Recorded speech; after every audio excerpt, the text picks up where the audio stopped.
it just will not go away. LeBron versus Michael. Yeah. How close is LeBron?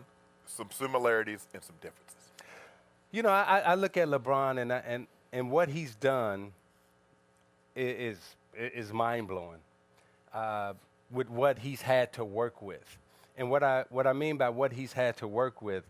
LeBron James came straight from high school. Mm-hmm. Do you know who his high school coach is? Drew Joyce. Drew Joyce? But I'm just asking. Do you know? No. Do you know? I know St. Vincent, St. Mary, but I don't know the coach. So this is the point I'm trying to make. Quotes from right? Yeah. He didn't go to college. Yeah. He's taken every rookie coach he's had to the NBA Finals. So from an educational standpoint and a knowledge base, where did this brain come from? I mean, he's the Einstein of basketball. Mm-hmm. Because when you look at myself, you look at a Jordan, you look at a Shaq, you know, we had Hall of Fame coaches. Like Michael Jordan played for Dean Smith, Hall of Fame. Then he goes and meets Phil Jackson, Hall of Fame. Doug Collins, those were his first coaches. He was around Tex Winters. I was around Chuck Daly, Coach Knight. So from an educational standpoint, the knowledge that we were given and what we were able to apply out on the field and out on the floor, that came from somewhere. I look at LeBron James and I go, where'd he get all this? Because he can look at your coach, figure out your defensive scheme. He can look at your substitution pattern. He can read the stat sheet, and then he can, you know, not only read it, but he can dissect it. Then he can come back and put together a game plan, and then he can go out and implement it.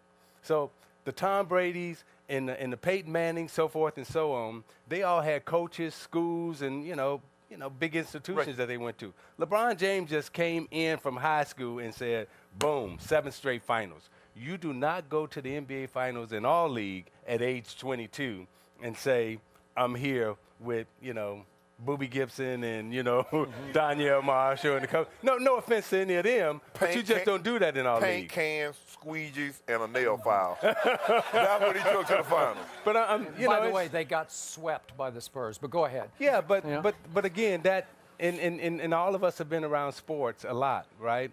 And you just don't walk in from high school with no institutional knowledge and dominate a sport for the years that he's dominated. So when you talk about LeBron James, Michael Jordan, I look at from the neck up, not necessarily from the neck down, and I'm not going to judge.